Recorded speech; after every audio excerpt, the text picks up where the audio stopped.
अस्सलाम वालेकुम student, hope कि आप सब खैरियत से होंगे। आज हम स्टार्ट करने जा रहे हैं सेकंड ईयर चैप्टर नंबर 1, जो कि आपका चैप्टर नंबर 11 भी है, electrostatic.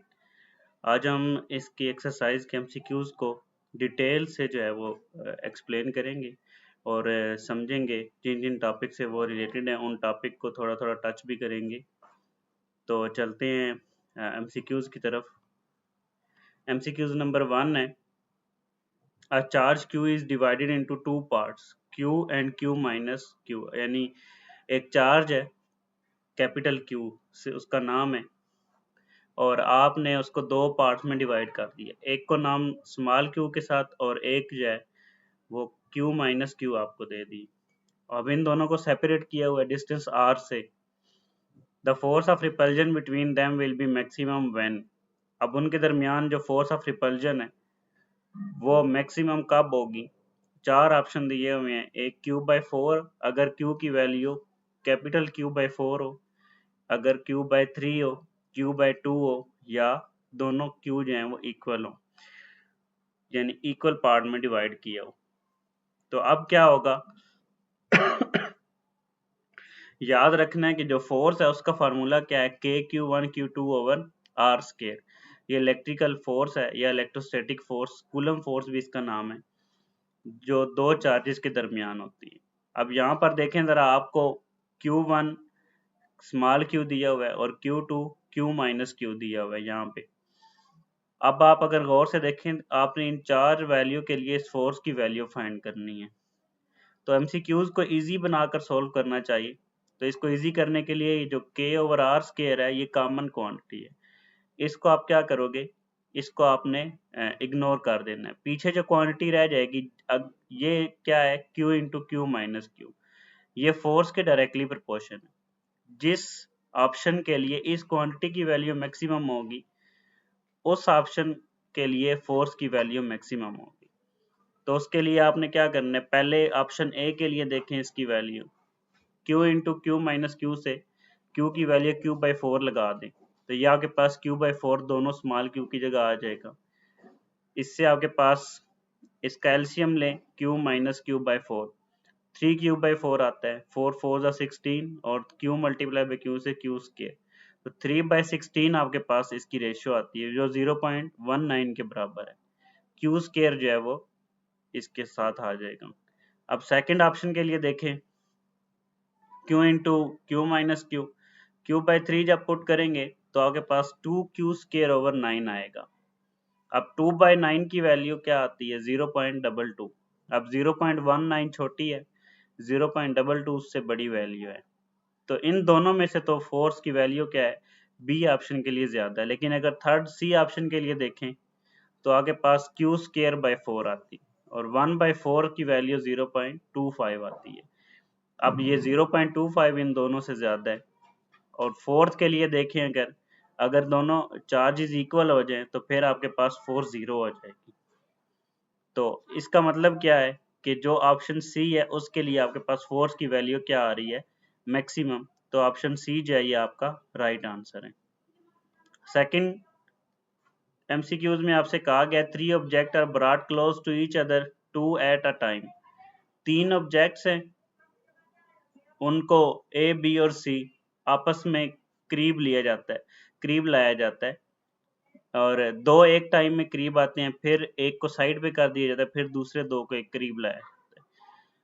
When object A and B are brought together, उनमें से जब ए और बी जो हैं, पहले दो ऑब्जेक्ट, जब उन दोनों को आमने सामने लाया जाता है, एक दूसरे के करीब लाया जाता है, तो वो एक दूसरे को अट्रैक्ट करते हैं।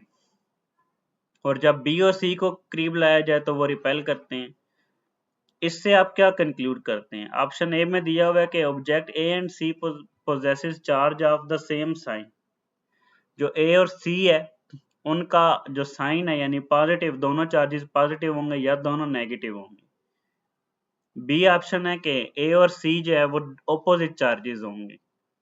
और सी है, all three of the object possesses charge neutral of possesses charge of same sign, यानी तीनों का जो है वो सेम साइन होगा, तीनों पॉजिटिव या तीनों नेगेटिव। और one of the object is neutral, यानी एक इनमें से न्यूट्रल होगा, बाकी दोनों का कोई ना कोई साइन होगा। तो इसको कैसे एक्सप्लेन करना है, इसको एक वीडियो से समझते हैं। ये आपके पास वीडियो है, इसमें ए बी और सी तीन चार्जेस हैं। अब ये पॉजिटिव चार्ज को मैंने ए नाम दिया हुआ है, बाकी दोनों को नेगेटिव लिया हुआ है। ये गिवन कंडीशन के मुताबिक मैंने लिया है, यानी अगर ए और बी दोनों ऑपोजिट हैं, जब ये करीब आएंगे तो यहाँ पे बताया गया कि ये अट्रैक्ट करेंगे, तो ये ऑब्वियसली क्या होंगे, ऑपोजिट चार्जेस होंगे। तो ये पॉजिटिव नेगेटिव को अट्रैक्ट कर रहा है, ए बी को अट्रैक्ट कर रहा है। अब देखें जरा, ये जब सी और बी को करीब लाया जाता है तो सी और बी जो है वो क्या कर रहे हैं, एक दूसरे को रिपेल कर रहे हैं। सी ने बी को रिपेल किया तो ये इससे दूर जा रहे हैं। इससे आपको क्या पता चल रहा है कि सी और बी जो है ये सेम चार्जेस है, यानी दोनों को मैंने नेगेटिव साइन दिया हुआ है। तो अब आपके पास ऑप्शन को देख के राइट आंसर समझ आ जाएगा कि ए और सी का साइन सेम है या ए और सी का साइन ऑपोजिट है। ये तो सी ऑप्शन तो निकल गया, क्योंकि सबका साइन सेम हो तो एक ही टाइम पे रिपेल और अट्रैक्ट नहीं कर सकती, और एक न्यूट्रल हो तो फिर ना रिपल्जन होती है ना अट्रैक्शन होती है। तो ऑप्शन ए और बी में से हमारे पास राइट क्या है कि ए और सी का साइन जो है वो क्या है, ऑपोजिट है। तो आपके पास जो राइट आंसर है वो क्या आता है, ऑप्शन नंबर बी। तो इसके लिए मैंने हिंट्स भी दिए हैं। जो लाइक चार्जेस होते हैं वो रिपेल करते हैं, अनलाइक चार्जेस अट्रैक्ट करते हैं। गिवन कंडीशन के मुताबिक अगर ए और बी जो है वो अट्रैक्ट कर रहे हैं तो ये अनलाइक होने चाहिए। तो मैंने इसी तरह ही रखा, एक को पॉजिटिव एक को नेगेटिव। बी और सी अगर रिपेल कर रहे हैं तो ये लाइक होने चाहिए, दोनों को नेगेटिव मैंने लिया। Thus, if A is positive, then B and C will be negative. तो अगर A पॉजिटिव है तो B और C नेगेटिव हो, ये जरूरी नहीं है। अगर हमने A को नेगेटिव लिया तो B और C जो है वो पॉजिटिव भी हो सकती है। तो ऑप्शन बी जो है ये आपका राइट आंसर। नेक्स्ट क्वेश्चन की तरफ चलते हैं। Object A as a charge of 2 microcoulomb. आपके पास एक ऑब्जेक्ट है ए, उसका चार्ज 2 माइक्रोकूलम और बी है जिसका चार्ज +6 माइक्रोकूलम। तो आपसे पूछा गया कि कौन सी स्टेटमेंट इन चार्जेस के बारे में ट्रू होगी, इनके दरमियान अगर इलेक्ट्रिक फोर्स देखा जाए। तो पहला है एफ ए बी जो है वो -3 एफ बी ए के बराबर है, क्योंकि एक चार्ज है वो दूसरे के 3 टाइम, यानी 2 3 6 है। तो अब second option F A B is equal to -FBA, यानी दोनों का मैग्नीट्यूड सेम होगा, सिर्फ डायरेक्शन चेंज होगी।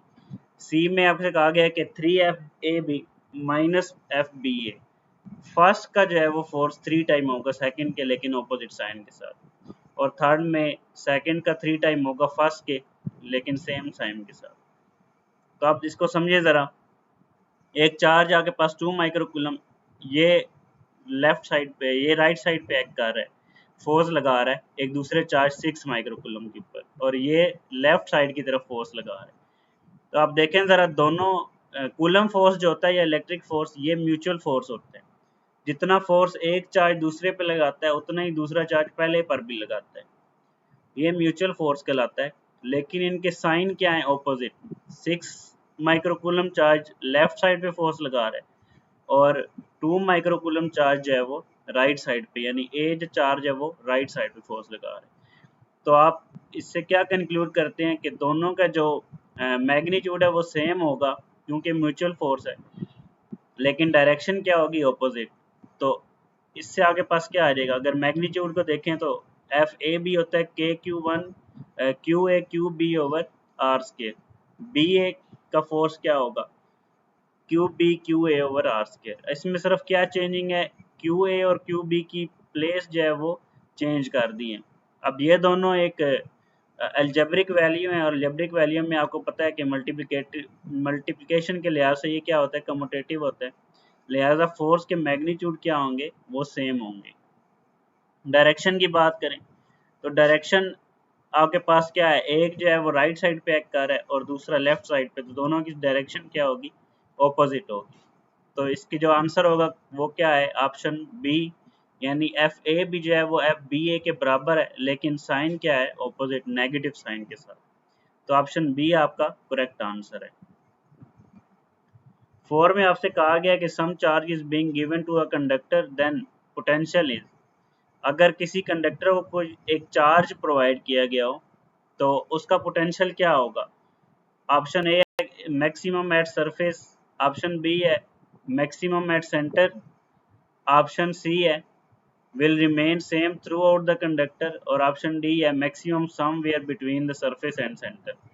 तो कंडक्टर के लिए आपने याद रखना है कि जब भी किसी कंडक्टर मटेरियल को चार्ज दिया जाता है तो वो उसकी सरफेस पे यूनिफॉर्मली डिस्ट्रीब्यूट हो जाता है और चार्ज सरफेस पे रहता है, सरफेस के अंदर नहीं जाता। कंडक्टर की बात हो रही है तो इनसाइड जो इलेक्ट्रिक फील्ड होती है वो क्या होती है, जीरो। ये गाजेस लॉ की पहली एप्लीकेशन भी है कि अगर किसी सरफेस पे चार्ज दिया जाए क्लोज सरफेस पे तो उसकी इनसाइड फील्ड क्या होती है, जीरो। और अगर जिस सरफेस पे चार्ज यूनिफॉर्मली डिस्ट्रीब्यूट हो वो पूरी सरफेस इक्वा पोटेंशियल सरफेस कहलाती है। इक्वा पोटेंशियल का मतलब है कि उस सरफेस के ऊपर चार्ज क्या होगा, बिल्कुल सेम होगा। तो इन ऑप्शन के मुताबिक जो सी ऑप्शन है potential will remain same through out the conductor, ये आपका राइट आंसर बनता है क्योंकि इक्वा पोटेंशियल सरफेस बन जाती है कंडक्टर की अगर उसको चार्ज प्रोवाइड किया जाए। कंडक्टर के लिए क्या होता है, if a charge given to conductor it distribute uniformly over the surface, inside the conductor field is zero. Potential gradient के मुताबिक अगर फील्ड जीरो तो delta V over delta R की वैल्यू आपके पास जीरो आती है। इसका मतलब चेंज इन पोटेंशियल क्या है, जीरो। अगर चेंज इन पोटेंशियल जीरो तो पोटेंशियल कांस्टेंट होता है। तो इसका मतलब है कि आपका potential through out the conductor क्या रहेगा, सेम रहेगा। नॉन कंडक्टर के ऊपर नॉन यूनिफॉर्मली चार्ज डिस्ट्रीब्यूट होता है तो उसमें जो सरफेस पे चार्ज होता है वो वहाँ पे पोटेंशियल जो होता है वो सेम नहीं होता। तो आपका जो राइट आंसर है वो क्या है, सी वाला। फिफ्थ में पूछा गया the unit of electric field intensity is volt पर मीटर, न्यूटन पर कूलम, जॉल पर कूलम पर मीटर या वोल्ट मीटर, वोल्ट पर मीटर। बहुत ही इजी है, सिर्फ फार्मूला याद होना चाहिए इलेक्ट्रिक फील्ड का। इलेक्ट्रिक फील्ड का फार्मूला है force per unit charge. Force की यूनिट न्यूटन है, चार्ज की कूलम है, डिवाइड हो रहा है तो पर कूलम आएगी। तो इजीली बता सकते हैं कि जो सी ऑप्शन बी ऑप्शन है आपके पास वो क्या है करेक्ट, न्यूटन पर कूलम। 6 में आपसे पूछा गया कि एक प्रोटॉन है जिसका मास 1840 टाइम हैवियर है इलेक्ट्रॉन से। When it is accelerated by a potential difference of 1 kilovolt, its kinetic energy will be। अब मास आपको दिया हुआ है यानी 1840 टाइम हैवियर इलेक्ट्रॉन से, इसका इस कैलकुलेशन से कोई रिलेशन नहीं है, ये जस्ट आपको कंफ्यूज करने के लिए दी हुई है।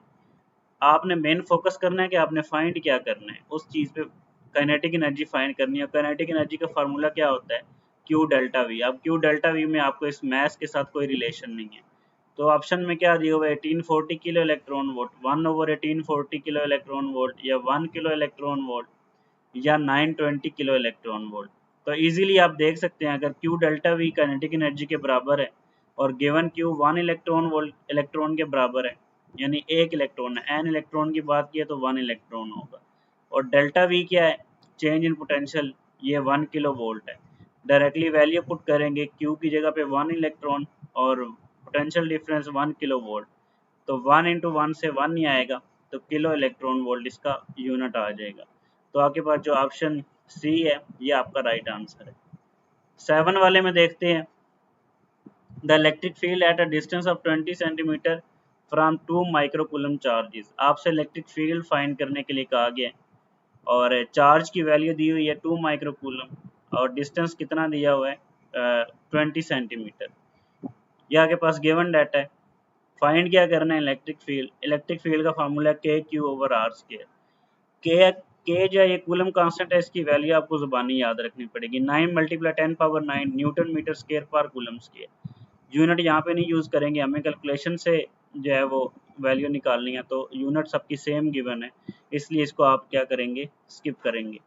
क्यू की वैल्यू 2 माइक्रो कूलम, माइक्रो की जगह पे -6 10 पावर आ जाएगी और आर की वैल्यू 20 सेंटीमीटर थी। तो कोशिश किया करें कि ये एमसीक्यूज में वैल्यूज जो हैं ये 10 की पावर में लिखा करें, इनको सोल्व करना इजी है। अब यहाँ पर देखिए मैंने 10 की पावर में यूज़ की है तो 10 पावर -2 की जब अगेन से पावर 2 लेंगे तो 10 पावर -4 बन जाएगी, 2 और 2 कैंसिल हो जाएगा ये 2 की पावर 2 जो है ये 4 बन जाएगी, तो 9 मल्टीप्लाई बाई 2 डिवाइडेड बाई 4, इसको आपने अलग से कर लेना है और 10 की पावर को अलग से सोल्व करना है। 10 पावर 9 एक होगी, -6 और ये जो नीचे -4 बनती है ये ऊपर जाके +4 हो जाएगी।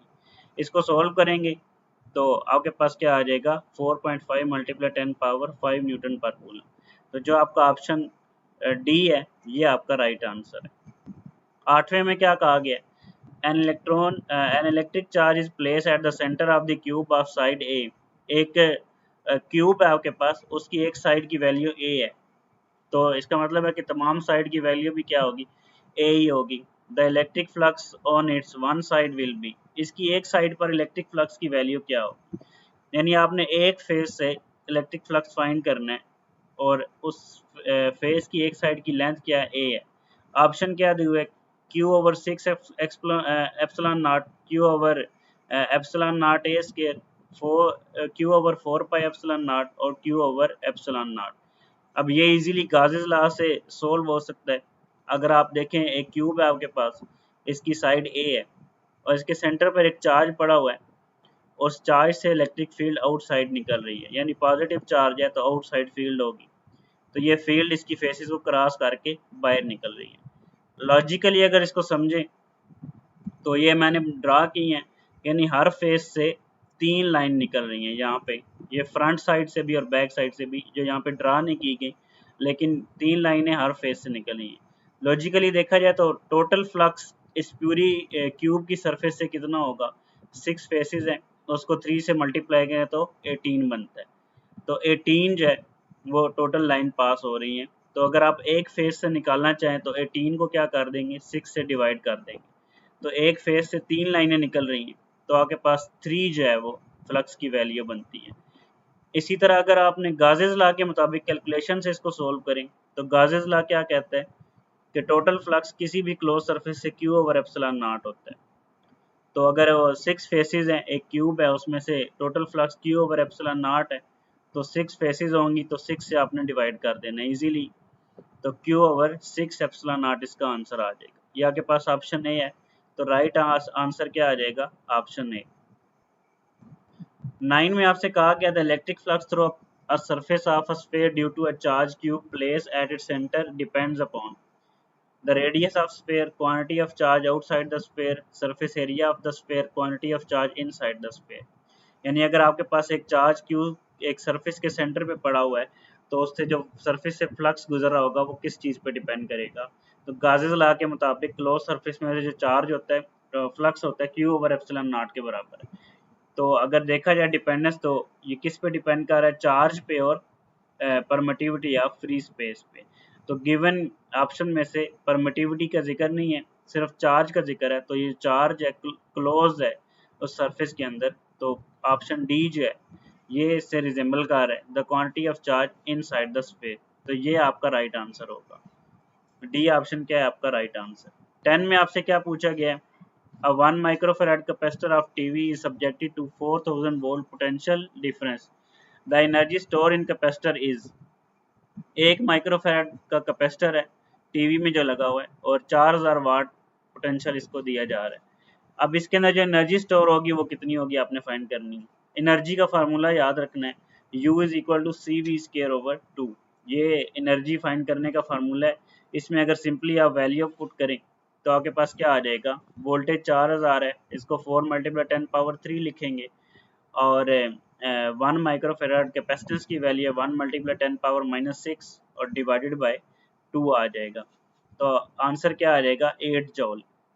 ये अब आपको 3 फार्मूले आपके पास हैं एनर्जी फाइंड करने के लिए, ये आपने यूज़ करना होता है अकॉर्डिंग टू गिवन वैल्यूज़। यहाँ पर वोल्टेज और कैपेसिटेंस की वैल्यू है तो उसके लिए ये फार्मूला यूज़ की है। अब अगर कोई और वैल्यू गिवन हो तो जो बाकी फार्मूले हैं U = Q²/2C, अगर चार्ज और कैपेसिटेंस गिवन हो और अगर आपको परमिटिविटी या फ्री स्पेस और कोई मीडियम पड़ा है उसकी परमिटिविटी, डिस्टेंस, इलेक्ट्रिक फील्ड और क्रॉस सेक्शन एरिया गिवन हो कैपेसिटर की प्लेट का, तो फिर आप लास्ट वाला फार्मूला यूज़ करेंगे। तो आंसर आपका ऑप्शन ए जो है ये राइट आंसर है।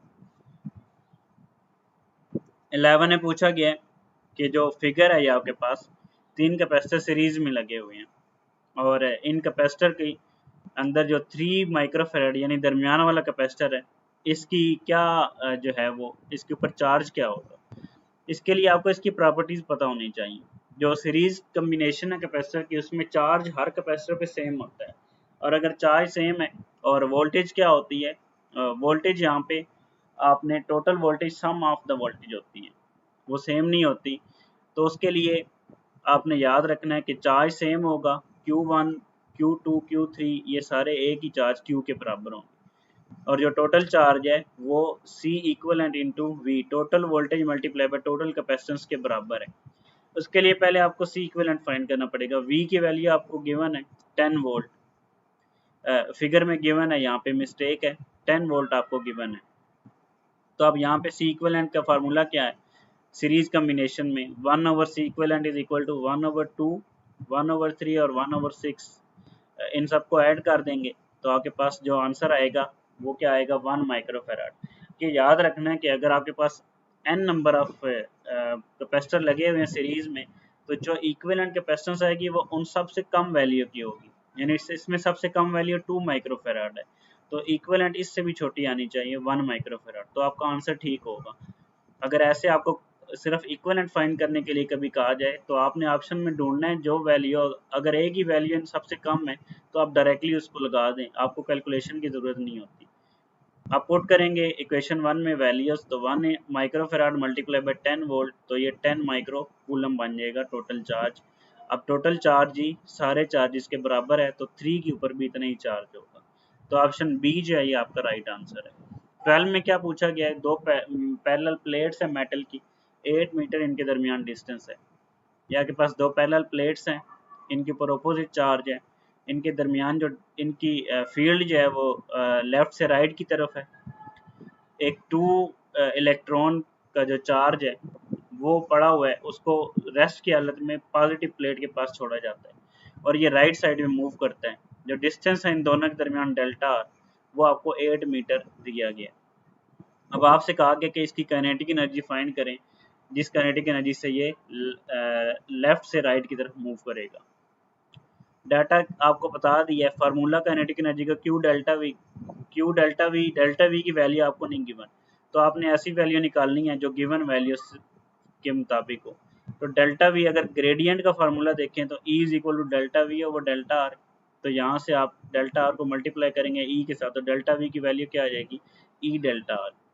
यहाँ पे आप वैल्यू लगाएं, Q2 इलेक्ट्रॉन, E की वैल्यू 4 है, डेल्टा आर 8 मीटर, इनसे क्या आ जाएगा 64 इलेक्ट्रॉन वोल्ट, तो जो आपका बी ऑप्शन है ये राइट आंसर होगा। Last, the electric potential between 2 point A and B is delta V. The work done W by the field in moving a charge, यहाँ पे मिस्टेक है, चार्ज है, from A to B is। आपको electric potential दो point A और B के दरमियान दिया हुआ डेल्टा वी। अब आपने वर्क डन फाइंड करना है, ए और बी के दरमियान अगर चार्ज को मूव करवाया जाए तो कितना वर्क डन होगा।